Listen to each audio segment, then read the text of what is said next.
नमस्कार दोस्तों, बहुत बहुत स्वागत है आपका हमारे YouTube चैनल पर। आज हम बात करने वाले एक बहुत ही इंटरेस्टिंग टॉपिक के बारे में, एक्स्ट्रा मैरिटल अफेयर।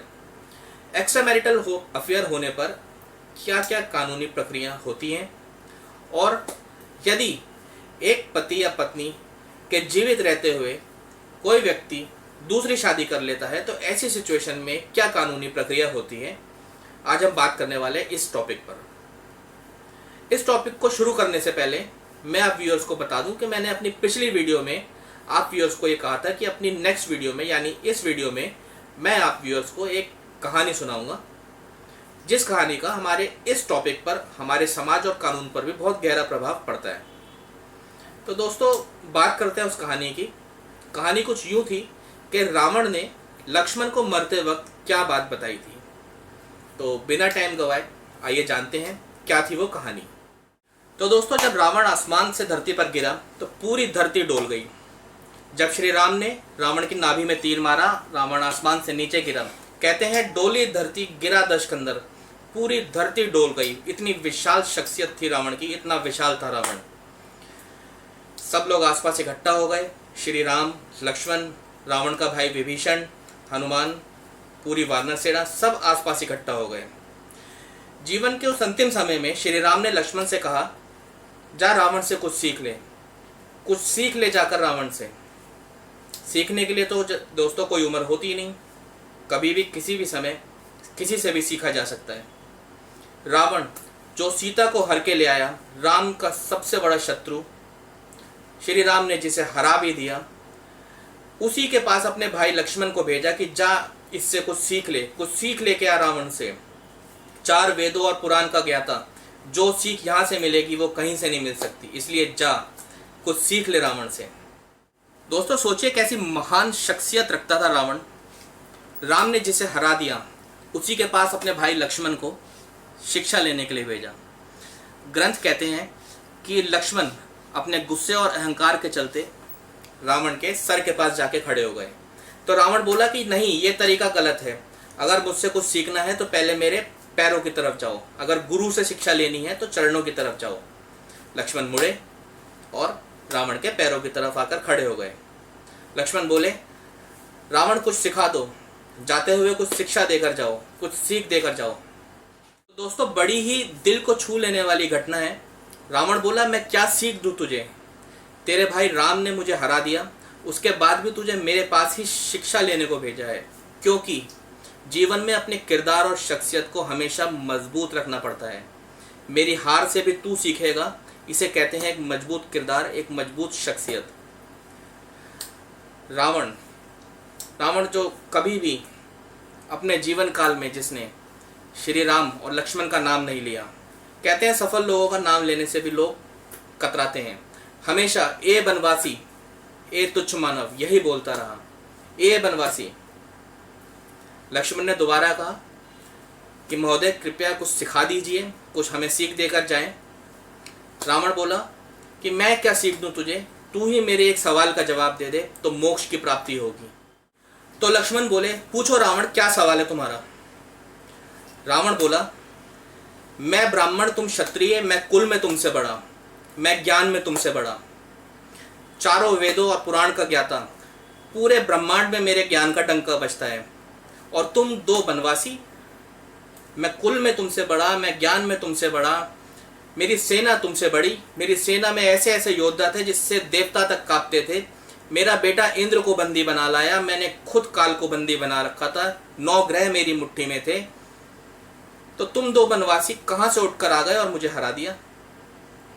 कुल में बड़ा, ज्ञान में बड़ा, मेरी सेना तुमसे बड़ी, और सबसे बड़ी बात, मैं अपनी ही धरती पर लड़ रहा था और तुम 2 बनवासी 7 समुंदर पार से नंगे पैर उठकर आ गए और मुझे मेरी ही धरती पर हराकर चले गए। अपने ही एरिया में, अपनी धरती पर किसी को हराना बहुत मुश्किल होता है। तो बात सोचने की ये है कि मैं हारा क्यों। लक्ष्मण बोले कि महोदय मुझे तो नहीं पता कि आप हारे क्यों। इस पर रावण मुस्कुराया और बोला, तो सुन ले, यही शिक्षा देना चाहता हूं, सुन ले, सिर्फ 2 शब्द कि मैं हारा क्यों। तुम चरित्रवान और मैं चरित्रहीन, बस मैं उस एक जगह से गिर गया जहाँ से गिरकर उठना किसी के लिए मुमकिन नहीं है। मैं चरित्रहीन हो गया और मेरा साम्राज्य खत्म, मैं हार गया। दोस्तों, उम्मीद करता हूँ कि ये जो घटना मैंने आपको बताई है, ये जो कहानी मैंने आपको बताई है, ये आपको पसंद आई होगी और इसमें छुपी जो शिक्षा है वो भी आपको समझ आई होगी। अब हम चलेंगे अपने टॉपिक की तरफ। श्री राम, जिनका जन्म त्रेता युग में हुआ था, उस युग में भी रावण को चरित्रहीन होने पर मृत्यु का सामना करना पड़ा। उसी तरह की अगर घटनाएं हमारे आज के समाज में होती हैं तो उसके लिए हमारे कानून में भी प्रावधान दिए गए हैं। उसी से रिलेटेड हमारा टॉपिक है और आज हम बात करने वाले हैं उन्हीं टॉपिक्स के बारे में। तो दोस्तों, जो घटना रावण ने की थी, यदि वही घटना हमारे आज के समाज में होती है तो वो घटना हमारी आईपीसी यानी इंडियन पिनल कोड के सेक्शन 498 के तहत अपराध मानी जाएगी, जो ये कहती है कि यदि कोई व्यक्ति किसी शादीशुदा महिला को उसके साथ शारीरिक संबंध बनाने की नियत से उसके पति से अलग कर देता है या उसे बंदी बना लेता है या बहला फुसलाकर उसे अपने पति से जुदा कर देता है, ये जानते हुए भी कि वह महिला शादीशुदा है, तो ये सारी चीज़ें अपराध मानी जाएंगी और सेक्शन 498 के तहत उस व्यक्ति को 2 साल तक की सज़ा या फिर जुर्माना या दोनों भी हो सकते हैं। तो दोस्तों, अब हम बात कर लेते हैं इंडियन पिनल कोड के सेक्शन 494 और 495 के बारे में, जो बाइगैमी के बारे में बात करता है। बाइगैमी का मतलब होता है कि एक पति या पत्नी अपने पहले पति या पत्नी के जीवित होते हुए यदि दूसरी शादी कर लेते हैं तो वह अपराध माना जाएगा। आसान भाषा में समझते हैं, यदि कोई पत्नी अपने पहले पति के जीवित होते हुए कोई दूसरी शादी कर लेती है तो वह पत्नी अपराधी मानी जाएगी। इसी प्रकार से यदि कोई हस्बैंड अपनी पहली वाइफ के जीवित होते हुए किसी अन्य लड़की से दूसरी शादी कर लेता है तो वह हस्बैंड भी अपराधी माना जाएगा। चाहे हस्बैंड हो चाहे वाइफ हो, इन दोनों में से कोई भी पहले हस्बैंड वाइफ के जीवित होते हुए यदि दूसरी शादी करते हैं तो सेक्शन 494 के तहत ये अपराधी माने जाएंगे और इन्हें 7 साल तक की सजा और साथ में जुर्माना भी हो सकता है। दोस्तों, अब बात कर लेते हैं सेक्शन 495 के बारे में। यदि कोई हस्बैंड और वाइफ अपनी पहली पति या पत्नी के जीवित होते हुए दूसरी शादी करते हैं और वो जिस भी लड़का या लड़की से दूसरी शादी कर रहे हैं उनसे ये बात छुपा लेते हैं कि वो पहले से शादीशुदा हैं और उनकी शादी अस्तित्व में है, तो दूसरी शादी करने और पहले शादी की बात को छुपाने के जुर्म में 495 सेक्शन 495 के तहत 10 साल तक की सजा और जुर्माना दोनों हो सकता है। दोस्तों, ये तो थी जानकारी इस बारे में कि पहली शादी के अस्तित्व में होते हुए यदि दूसरी शादी कर ली जाती है तो क्या कहता है हमारा कानून। लेकिन ये बात भी जाननी बहुत ज़रूरी है कि यदि पहली शादी कोर्ट के जरिए डिवोर्स के थ्रू ख़त्म कर दी गई है या कोर्ट ने पहली शादी को ख़त्म कर दिया गया है तो दूसरी शादी करना कोई अपराध नहीं होगा। अगर कोर्ट से पहली शादी में डिवोर्स हो गया है तो दूसरी शादी करना कोई अपराध नहीं होगा।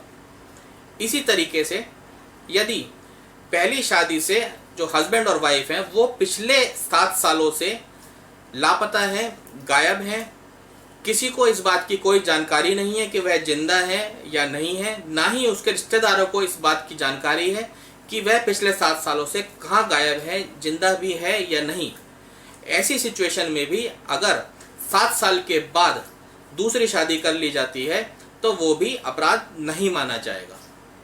तो दोस्तों, आज हमने बात की एक्स्ट्रा मैरिटल अफेयर और यदि पहली शादी के अस्तित्व में होते हुए दूसरी शादी कर ली जाती है तो ऐसी सिचुएशन में क्या है हमारा कानून, क्या है लीगल प्रोविजंस। उम्मीद करता हूँ आपको जो भी टॉपिक पर हमने आज बातें बताई हैं, जो भी लीगल डिस्कशन हमने करी है वो आपको आसान भाषा में समझ आई होगी और जो कहानी हमने आपको सुनाई है वो भी आप दोस्तों को पसंद आई होगी। दोस्तों, अगर आपको हमारी वीडियो पसंद आई तो हमारी वीडियो को लाइक, शेयर एंड कमेंट करें, हमारे चैनल को सब्सक्राइब करें और बेल आइकन को दबाना ना भूलें, जिससे कि हमारी वीडियोस की नोटिफिकेशन आप दोस्तों तक पहुंचती रहे।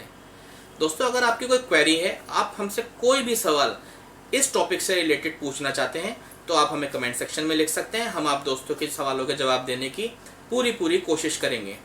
तो दोस्तों, मस्त रहें, स्वस्थ रहें, स्टे सेफ, स्टे अलर्ट। आपका दिन शुभ हो।